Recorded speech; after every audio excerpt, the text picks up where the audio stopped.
জিকির করে কার? রাতের বেলা ঘরের পেছনে বাগানের গাছের উপরে যেই পাখিটা ডাকে এটাও জিকির করে কার? তাফসীরের কিতাবে আসছে হযরত মুসা আলাইহিস সালাম রাগী মানুষ, গাছের ডালে একটা পাখি আল্লাহর জিকির করে, কিন্তু মুসা আলাইহিস সালামের মতো হয় না। রাগী মানুষ জিদ করে দিছে দৌড়ানি।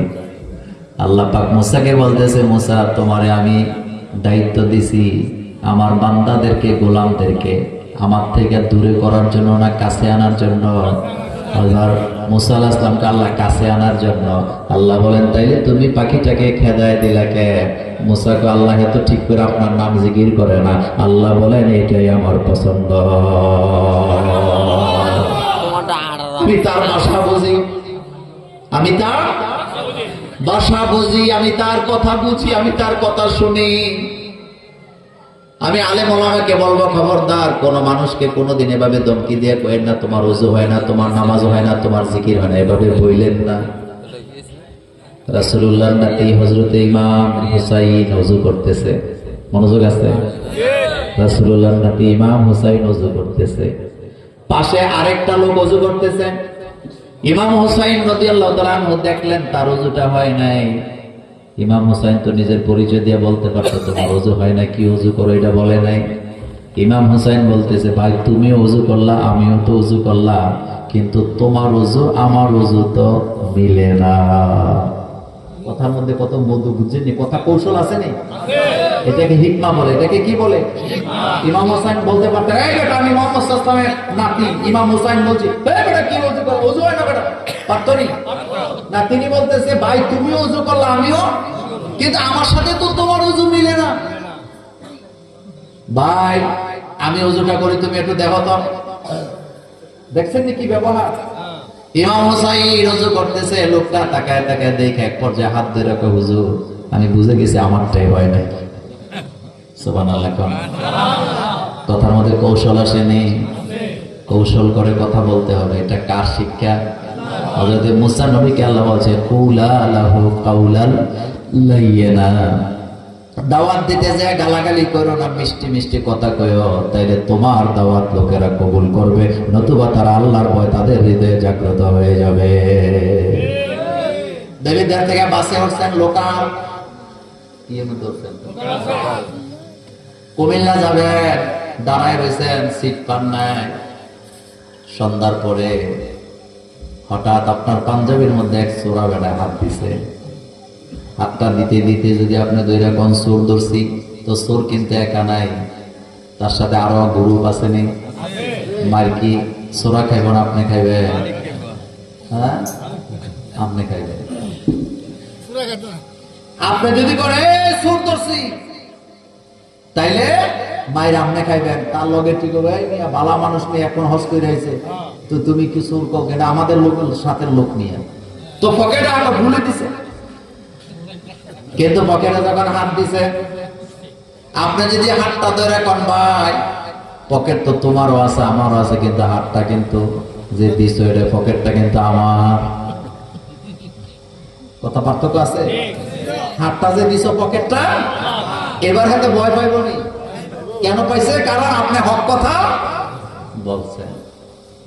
মেম্বরে যখন দাঁড়াবেন হক কথাই কইেন, হক কথা ছাড়া যাবে না, কোনো ব্যাপারে হকের ব্যাপারে আপোষ করা যাবে না। আজকে বলে দিয়ে যায়, মসজিদের সভাপতি সামনের কাতারে বসে আছে, সভাপতি যদি সুদের সাথে ব্যবসা করে, সভাপতিকে সামনে রাইখা সুদের ব্যাপারে ওয়াজ করা লাগবে। সেক্রেটারি যদি ঘুষ খায়, ঘুষের ওয়াজ করা লাগবে না। কথা কন না কে? অনেক লোক আছে সুদের টাকা দিয়া, ঘুষের টাকা দিয়া মসজিদ টাইলস করে দিয়া জান্নাত আশা করে। কুমিল্লার এক ইঞ্জিনিয়ার মারা গেছে, আমারে কয় মোল্লা ভাই জান্নাতে কিন্তু ঘর বানাইছে। আমি কইলাম কেমনে? আপনারাই কইছেন মসজিদ বানাইলে জান্নাতে ঘর হয়। আমি কই অবশ্যই হয়, কারণ রাসূল বলছেন যে ব্যক্তি মসজিদ বানায় তার জন্য আল্লাহ জান্নাতে। কয় মোল্লা ভাই আমি কিন্তু ঘুষ খাই, তবে ঘুষের টাকা মসজিদ মাদ্রাসা দেই না। আমি কোনটা দেন? কয় বেতন একটা দেই। কারণ এটা তো হারাম। আমি কই হ্যাঁ। এবার কই মোল্লা ভাই কিন্তু যেটা গোশের টাকা পাই এটা দিয়া বড় বড় মাছ খাই, গোশত খাই, মুরগি খাই, পোলা পেটে খাওয়াই। আমি কইলাম ভাইজান ঠিক আছে, বাংলাদেশের মুরব্বীরা একটা কথা বলে অতি চালাকের, বলেন আপনারা অতি চালাকের। আমি কইলাম ভাইজান আপনি ঘর বানাইছেন, জান্নাতে যাবেন, ঠিক আছে কথা না হয় বুঝলাম, কিন্তু আপনি তো জান্নাতে যাইতে হবে। কয় আমি কই জান্নাতে যাইতে হলে কিন্তু শারীরিক ফিটনেস লাগবে নি? আর্মিতে লোক যাবে শারীরিক ফিটনেস লাগেনি? পুলিশে লাগেনি? এই যে আমাদের মজিদ ভাই পুলিশে চাকরি করছে, দিদি ওই যে বই রয়েছে হাসে, ফিটনেস লাগেনি?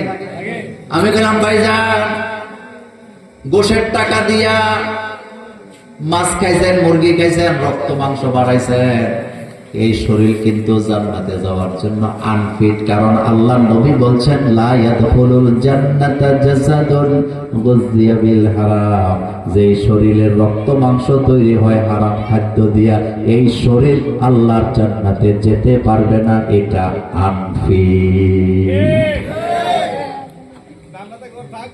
হ্যাঁ কথা ঠিক। এটা কি মোল্লার কথা না আল্লাহর কথা? হারাম খাদ্য যারা খায় তাদের শরীর আনফিট। কোন জায়গায় যাওয়ার জন্য? জান্নাতে যাওয়ার জন্য। পেট এত বড় হোক, বেলুনের মতো হোক, কোন লাভ। কথা কার? কথা কার? এত সোজা। আপনি আরেকজনের সম্পদ বাইরে দিয়া খাইয়া আপনি সেলসেলায় জান্নাতে যাবেন, এত সোজা। দেবের দেয়ারে বাড়ি করছেন, ওয়াল ও টাঙাইছেন, নিচতলায় ঠিকই বাড়িটা সীমানাটা ঠিক রাইখা দোতলায় যাইয়া বারান্দাটা রাস্তার উপরে দিয়া দেয়, এমন বালা মানুষ দেবীর দেয়ারে না।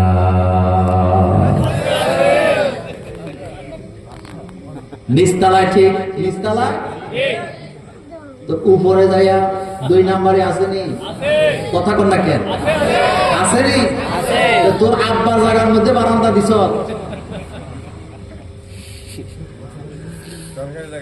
আল্লাহ নবী বলেছেন যারা রাস্তা বন্ধ করে তাদের জন্য জান্নাতের রাস্তা আমি আল্লাহ বন্ধ করে দেই।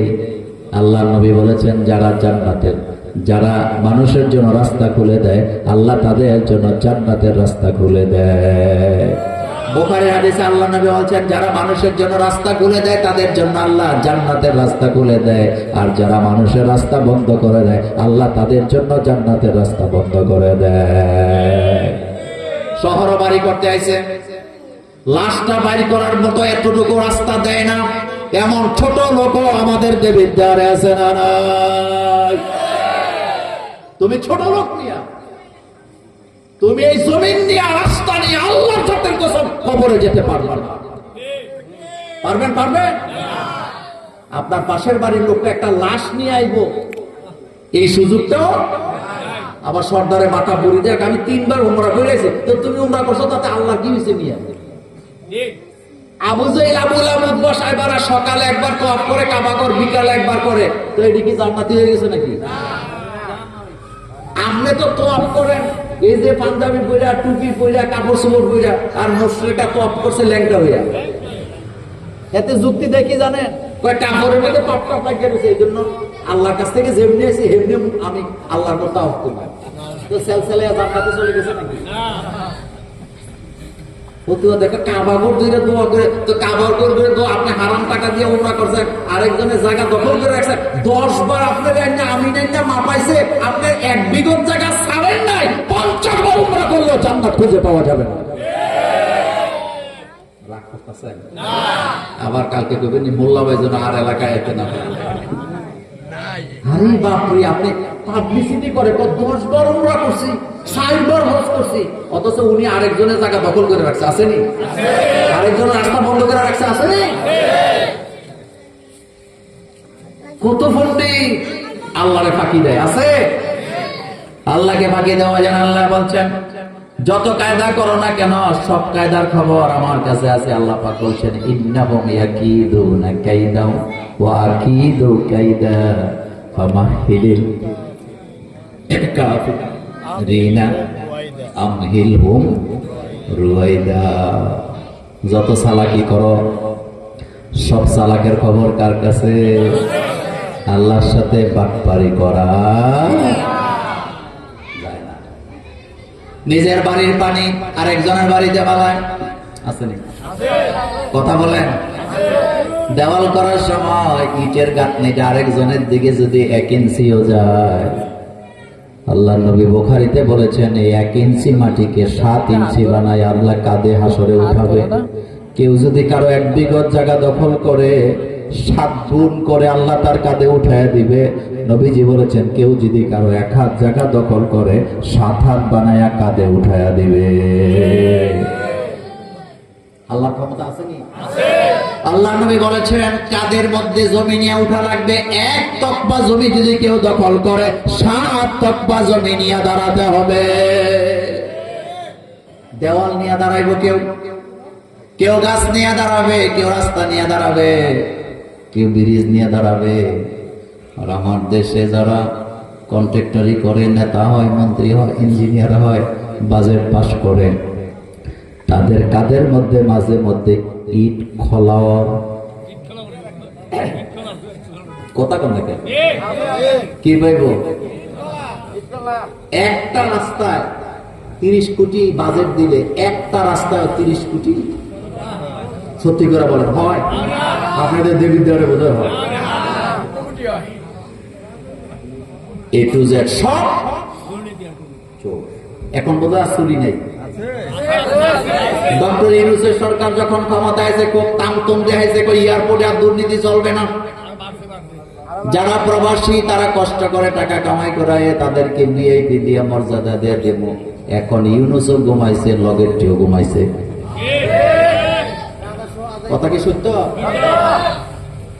মানে যেটারে আপনি ক্ষমতায় বয়বেন, কারণ ক্ষমতার চেয়ারটা অনেক উপরে, তো নিচের মানুষগুলাকে ছোট ছোট লাগে।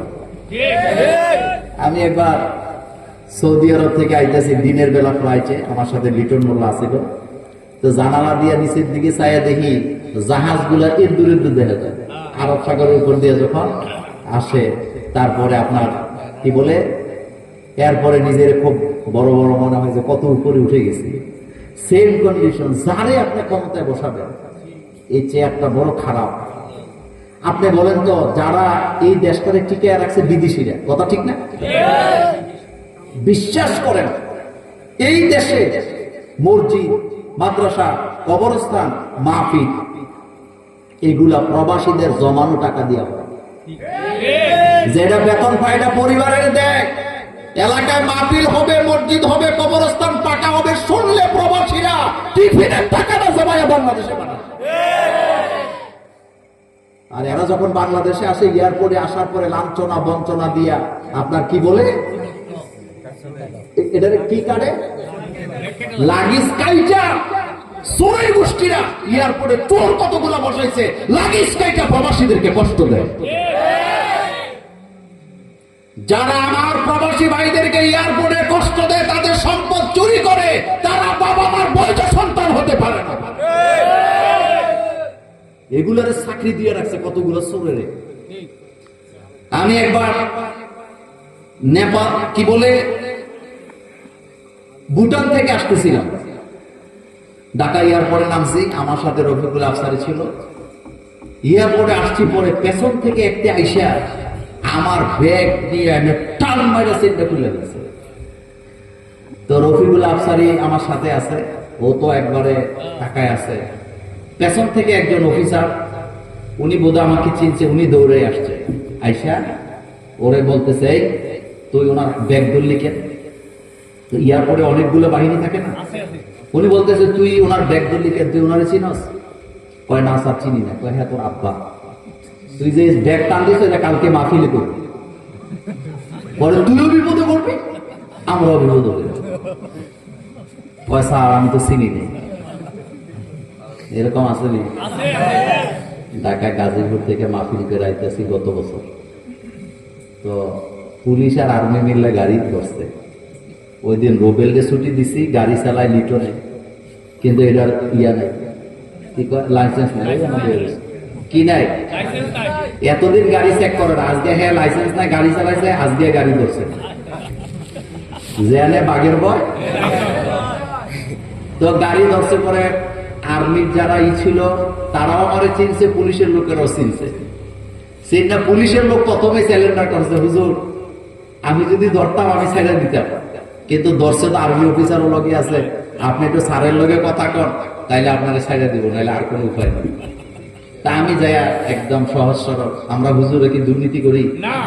দেশের টাকা বাইরে ফাড়াই? দেশের কোনো ক্ষতি করি? টেন্ডারবাজি করি? সাদাবাজি করি না? বুক ফুলে যায় বললাম যে দেখেন ড্রাইভারের মামা মারা গেছে, মামানি মারা গেছিল, ড্রাইভারের মামা মারা গেছে, আজকে ছুটি দিছি আর আজকে আপনারা যাচ্ছেন। পরে হাসি দিয়ে তো মোল্লা ভাই ছাইড়ে দিব, তবে একটা মাহফিল দৌড় লাগবে। পরে লিটন মোল্লারে পেলাম নাম্বার দিয়ে কোনো রকমে আসছি। মানে আসলে মূল কথা সেটা না, কথাটা বুঝাইতে চাইলাম বাংলাদেশে বিভিআইপি হওয়ার কথা ছিল প্রবাসীরা, যারা দেশটাকে চলমান রাখছে, আর এখানে ভিআইপি বানায় চোরগুলারে, যেটি বিটকিস করে টাকা নিয়ে বিদেশে যায়, বিদেশ থেকে টাকা স্বর্ণ চুরি করে বাংলাদেশে। বেটা ভিআইপি তো তারা বিদেশ করে, যারা ভিআইপি তারা রেমিটেন্স যুদ্ধ, যারা ভিআইপি তারা তাদের টাকা দিয়ে দেশটা টিকে রয়েছে। ইউনুস সরকারের অর্থনীতি টিকছে প্রবাসীদের টাকা দিয়ে। তাহলে আপনি বলেন তো, ইউনুস সরকার ক্ষমতায় আছে 1.5 বছর হয়েছে না? তাহলে প্রবাসীরা এখনো কেন তাদের লাগেজ কাটে? এখনো কেন তাদেরকে এয়ারপোর্টে বেজ্জতি করে? এখনো কেন তাদের বেল্টে এতক্ষণ সময় লাগবে? এটা সোজা করতে কয়দিন লাগে? আমরা আইনমন্ত্রীর কাছে জানতে চাই। আমরা বিমান কি বলে, বিমান না, এখন তো মন্ত্রী নাই, উপদেষ্টার কাছে জানতে চাই। আমরা ডক্টর ইউনুসের কাছে জানতে চাই এখন কেন এগুলা হবে। প্রবাসীদের কান্না, প্রবাসীদের কান্না তোদের পরিবারের উপরে গজব নাযিল হবে। তোরা যারা প্রবাসীদের টাকা চুরি করস, লাগেজ কাটস, তোরা যারা প্রবাসীদের ব্যাগ নিয়ে টানাটানি করস, ডাকাইতের মতো ব্যাগ ডিলা মারস, তুই ভিক্ষুক, তোর 14 গোষ্ঠীর ক্ষমতা নাই প্রবাসীদের একটা ব্যাগের লাগেজের দাম দিতে পারে। কথা কি ঠিক বললাম? আপনাদের এই মসজিদে প্রবাসীদের টাকা নাই, এই মাহফিলে নাই, নাই কোনটা বলেন তো? রাষ্ট্রটা চলতেছে, তারা নিজেরাই বলে যে আমরা ক্ষমতায় আসার পরে দেশে কোনো টাকা ছিল না, প্রবাসীদের টাকা দিয়ে টিকছি। এবং প্রবাসীরা একটা সময় লকডাউন করছিল এই টাকার ব্যাপারে, পরে তারা ক্ষমতায় আসার পরে তাদের টাকা দিছে, এখন মুছে তেল দেয়া খাইতেছে, আর দুনিয়া কোনো কিছু চোখে। আজকের এই মাহফিল থেকে আমাদের একটাই দাবি থাকবে, ভবিষ্যতে কোন প্রবাসীদের ব্যাগ যদি কোন বেয়াদবে কাটার চেষ্টা করে, সিসি ক্যামেরা চেক করে তাকে ধরে তার 2টা হাত কেটে দাও। কারণ এরকমের চোরের হাত আমাদের দরকার নাই, বলেন এরকমের চোরের হাত আমাদের দরকার। এবং আরেকটা দাবি থাকবে, প্রবাসীরা এয়ারপোর্ট থেকে নামার পরে তাদেরকে প্রোটেকশন দিয়ে বাড়িতে পাঠাইতে হবে। কারণ তারা তোমারে বাঁচায় রাখছে, তুমি তাদের বাঁচায় রাখো নাই। তারা বিদেশের বাড়িতে ঘুমায় ঘুমায় টাকা কামাই করে নাই, না খাইয়া না পড়া, আমি নিজে দেখেছি, না খাইয়া না পড়া পাথর কাইটা টাকা কামাই করে দেশে পাঠায়, আর হেতে এয়ারপোর্টে সুর বাটপার কতগুলো দিয়ে রাখছে। আবার জানি না কথা গেলে আবার গালাগালিও করে। সুর তো সুরের কোনো হুর বেরিয়ে আছে। আল্লাহ যেন আমাদেরকে হেফাজত করেন, আমরা বলি আমিন, আরো জোরে বলি আমিন। এই সুর গুলার সাহায্য করতে হলে ইসলামী আইন লাগবে, বলেন কথা বলেন কি লাগবে? বাংলাদেশে ইসলাম কায়েম হোক, আমরা কি চাই? আমাদের ইসলাম কায়েম হলে আমাদের কোন আপত্তি আছে না? আপত্তি থাকবে না। আপত্তি তো তাদের যারা চুরি করার ধান্দা আছে। চোরের মনে কথা কর না কেন, চোরের মনে পুলিশ পুলিশ। আমার কলিজার ভাইয়ের, আল্লাহ পাক বলছেন আকাশ আর জমিনে যা আছে সবাই জিকির করে কার? আল্লাহ। হুকুম মানে কার? সেজদা দেয় কাকে? আমরা দেব কাকে? আমরা মানুষ, আমরা বড়ই অকৃতজ্ঞ। আল্লাহ পাক বলছেন ইয়া আইয়ুহাল ইনসানু মা গাররাকা বিরাব্বিকাল কারীম। দুনিয়ার মানুষেরা কোন জিনিস তোমাকে রবের কাছ থেকে দূরে সরায়া দিল? অথচ তোমাদেরকে আমি আল্লাহ সৃষ্টি করেছি, আমি জীবন দিয়েছি, আমি রিজিক দেই, আমি মৃত্যু দেব, আমি তোমার সকল প্রয়োজন মিটাবার পরেও আমি আল্লাহর একটা সেজদা দিতে চাও না, এমন অকৃতজ্ঞ মানুষ আছে না? না। নামাজ কয় ওয়াক্ত? জোরে কর না। পড়বেন কয় ওয়াক্ত? নিজের মেয়েকে, স্ত্রীকে, নিজের মাকে, নিজের বোনকে, নিজের মেয়েকে পর্দায় রাখবো, রাজি আছে না? নাই। পেন্সিল জুতা কিনে দেয় বাপে, মেয়ের জিন্সের প্যান্ট কিনে দেয়। জিন্সের প্যান্ট মেয়েরা পরুক, কিন্তু উপরে কি লাগবে? বোরকা। বলেন কি লাগবে? আইনটা কার? এটা মোল্লার আইন না আল্লাহর আইন? আল্লাহ পাকের আইন। জগন্নাথ বিশ্ববিদ্যালয়ে আমাদের বোনেরা ঘোষণা দিছে, আমরা কিছু হিজাব বিতরণ করব। বামপন্থীরা ঘুম নাই, জোর করে হিজাব করাই দেবো। তা আমাদের বোনেরাও চালাক আছে, কয় না আমরা এমনি বিতরণ করুন না, আগে নিতে হইলে রেজিস্ট্রেশন করা লাগবে। কি করা লাগবে? তারা বললেন আমরা ভাবছিলাম হয়তো এক দেশও রেজিস্ট্রেশন করবে হিজাব নেওয়ার জন্য, কিন্তু তারা বলেন আমাদের বাজেটের অনেক উপরে চলে গেছে। এক রেজিস্ট্রেশন একটা দুইটা নয়, ১৫০০-এর উপরে মেয়েরা রেজিস্ট্রেশন কইরা তাদের হাত থেকে হিজাব নিয়ে হিজাবি হয়ে গিয়েছে। কয় হাজার? ১৫০০-এর উপরে। শুধু একটু দরকার, শুধু একটু কি দরকার? একটু আন্তরিকতা দরকার। বলেন কি দরকার? সাহস করে বললেই হইল, সাহস করে বললেই হইল। দিন চাই, ইসলাম চাই। আমার ঘরে ইসলাম লাগবে, আমার সমাজে ইসলাম লাগবে, আমার পরিবারে কি লাগবে? কারণ ইসলাম ছাড়া কোথাও শান্তি নাই। আল ইসলাম হাক্কুন ওয়াল কুফরু বাতিলুন, আল ইসলাম নূরুন ওয়াল কুফরু। তো পশু পাখিরা যদি আল্লাহর জিকির করে, আমরা মানুষ হইয়া জিকির করা দরকার কার? সাজদা দেব কাকে? ফাসাব্বিহ, পড়েন সবাই, ফাসাব্বিহ বিহামদি রাব্বিকা ওয়াস্তাগফিরহু ইন্নাহু কানা তাওয়াবা। ইসলাম আছে যেখানে আমরা আছি, কোরআন আছে যেখানে আমরা আছি, ইসলামের জন্য কাঁধে কাঁধ মিলিয়ে চলবো, রাজি আছেন মুসলমান? দুই হাত উঁচু করে আমার আল্লাহকে দেখায় দেন।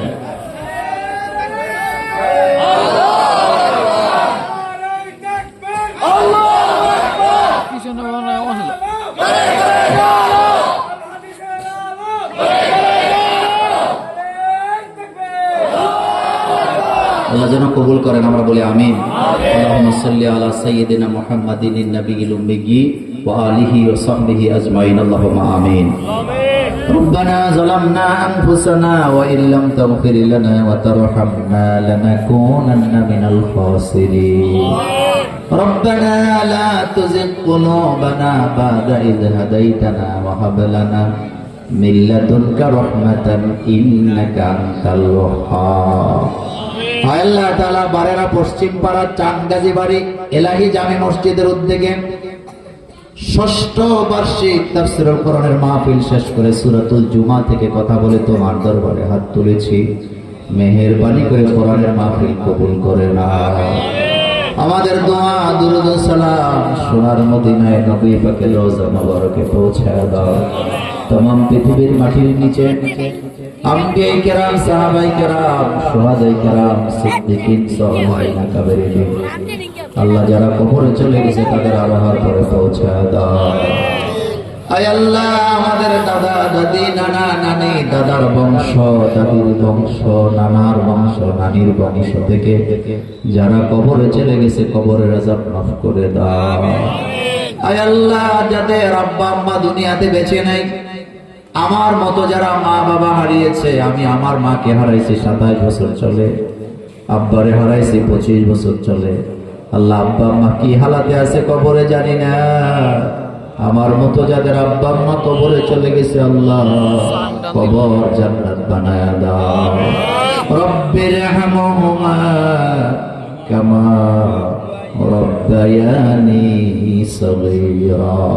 আল্লাহ আজকের মাহফিল কবুল করো, এই এলাকার প্রতিটি কবরের আযাব মাফ করে দাও। আল্লাহ মা বোনদেরকে ক্ষমা করো, আমার মা বোনদের মধ্যে যারা অসুস্থ সুস্থতা দান করো, যাদের পরিবারে ঋণ আছে ঋণ থেকে মুক্ত করো, যারা বিপদে আছে বিপদ থেকে মুক্ত করো, যাদের ছেলে মেয়ে কথা শোনে না হেদায়েত দান করো। আয় আল্লাহ, স্কুল কলেজের ছেলে মেয়েরা পরীক্ষা দিচ্ছে, কচিকাঁচা বাচ্চারা পরীক্ষা দিচ্ছে ডিসেম্বর মাস, আল্লাহ যারা পরীক্ষা দিচ্ছে ভালো রেজাল্ট করার তৌফিক দিও, ভালো মানুষ হিসাবে আমাদের সন্তানগুলোকে তৈরি করার তৌফিক দাও। রব্বুল আলামিন আজকের মাহফিলে যত সাদাধারী ওলা বান্দারা এসছে তাদেরকে ক্ষমা করে দাও। যত যুবক তরুণ এসেছে যুবক তরুণদেরকে মাফ করো, বেলাল আর কাব্বাবের মতো কবুল করে নাও। আল্লাহ এই এলাকায় যতগুলা মসজিদ আছে, কবরস্থান আছে, মাদ্রাসা আছে, জমিদাতাদের জন্য জান্নাতে ঘর বানায়া দাও। আয় আল্লাহ, চামগাজী বাড়িয়ালাহি জামে মসজিদের জমিদাতা থেকে শুরু করে যাদের টাকায় পয়সায় বুদ্ধিতে শ্রমে মসজিদ হলো, তাদের জন্য, তাদের আব্বা আম্মার জন্য জান্নাতে ঘর বানায়া দাও। আল্লাহ আমার প্রবাসী ভাইদেরকে তুমি রহম করো, কামাই রুজিতে বারাকা দান করো, আমার প্রবাসীদের দানকে তুমি কবুল করো। আল্লাহ আজকের মাহফিলে যে যত দূর থেকে এসছেন কদমে কদমে নেক দান করো। আমার প্রিয় ভাই কামাল মাস্টারকে তুমি কবুল করো, আমার বাসারকে তুমি কবুল করো, আমার মজিব ভাইকে তুমি কবুল করো, আমার আদরের জুবাইরকে তুমি কবুল করো। আয় আল্লাহ আমার প্রিয় সভাপতির হায়াত তুমি বাড়ায়া দাও, সহ সভাপতিদের হায়াত বাড়ায়া দাও, প্রধান অতিথি শাহজাহান মোল্লাকে তুমি কবুল করো, যত অতিথি আছে সকলকে তুমি মাফ করে দাও। আয় আল্লাহ আমার 22 শাকিল চটপটি ফুসকান হালিম হাউস আল্লাহ এই মাহফিলের জন্য সহযোগিতা করেছে, তার ব্যবসায় তুমি বারাকা দান করো। এই প্যান্ডেল লাইটিং মাইকিং যারা করলেন আল্লাহ ব্যবসায় বারাকা দান করো। আল্লাহ আমাদের আত্মীয় স্বজনে যারা অসুস্থ তাদেরকে সুস্থতা দান করে দাও। আয় আল্লাহ আমাদের ঘরে অনেক রোগী আছে, অনেকের ঘরে রোগীদেরকে সুস্থতা দান করো। আমার বাংলাদেশটাকে রহমতের চাদর দিয়ে ঢেকে দাও। আয় আল্লাহ আপসীন নেত্রী বেগম খালেদা জিয়াকে তুমি সুস্থতা দান করো, আল্লাহ তুমি তাকে সুস্থতা দান করে দাও। আয় আল্লাহ তুমি যদি সিদ্ধান্ত নিয়ে থাকো তুমি তোমার বান্দিকে তুলে নিয়ে যাবা, ইমানের সাথে যাওয়ার তৌফিক দান করো। বাংলাদেশটাকে রহমতের চাদর দিয়ে ঢেকে দাও, আলেম ওলামাদের মর্যাদা বাড়ায়া দাও। আজকের মাহফিলে কথা বলেছেন আওলাদ হোসেন মুরাদি, নুরুল ইসলাম ওসমানী, মুফতি আবু সাঈদ, মুফতি রাকিব হাসান মাহমুদি, নুরুল হুদা ফয়েজি, মাওলানা আল আমিন সহ যারাই কথা বলেছেন তাদের কণ্ঠ সারা পৃথিবীতে ছড়ায়া দাও। আয় আল্লাহ দামতের বিশ্বাস হুজুরের কবরটাকে জান্নাতের বাগান বানায়া দাও। এই মুরাদনগরে যত মুরব্বী, আয় আল্লাহ দেবিদ্যার যত মুরব্বী দুনিয়া থেকে বিদায় হয়ে গেছে আল্লাহ তাদের কবর জান্নাত বানায়া দাও। আজকের মাহফিলে যত যুবকরা আসছে ইসলামী আন্দোলনের জন্য কবুল করো। আমার দেশটাকে তুমি কোরআন দিয়া চালানের তৌফিক দাও। বাংলাদেশের আর্মি, সেনাবাহিনী, বিজিবি, ডিবি, র্যাব, পুলিশ প্রশাসনকে কোরআনের জন্য কবুল করো। আল্লাহ মক্কা মদিনায় যারা যেতে পারে না যাওয়ার তৌফিক দিয়ে দাও। বিশ্ব নবীকে স্বপ্নে দেখার তৌফিক দাও। আল্লাহ সাদাদারি ওলা বান্দাদেরকে ফিরে দিতে তোমার লজ্জা হয়। তাকায় দেখো মাঠে উপরে নিচে কত সাদাদারি ওলা বান্দা, তাদের সাথে আমাদেরকেও চালায়া দাও। আয় আল্লাহ জানি না কার জন্য সাদা কাপড়ের কাপড় তৈরি হয়ে গেছে, ইমানের সাথে দুনিয়া থেকে বিদায় হওয়ার তৌফিক দিও। এই প্যান্ডেল লাইটিং মাইকিং যারা করলেন তাদের ব্যবসায় বারাকা দিও। যেদিন দুনিয়া থেকে বিদায় নেব জবানে পড়ায় দিও লা ইলাহা ইল্লাল্লাহু মুহাম্মাদুর রাসূলুল্লাহ সাল্লাল্লাহু আলাইহি ওয়াসাল্লাম। ওয়াসসালামু আলাইকুম ওয়া রাহমাতুল্লাহি ওয়া বারাকাতুহু।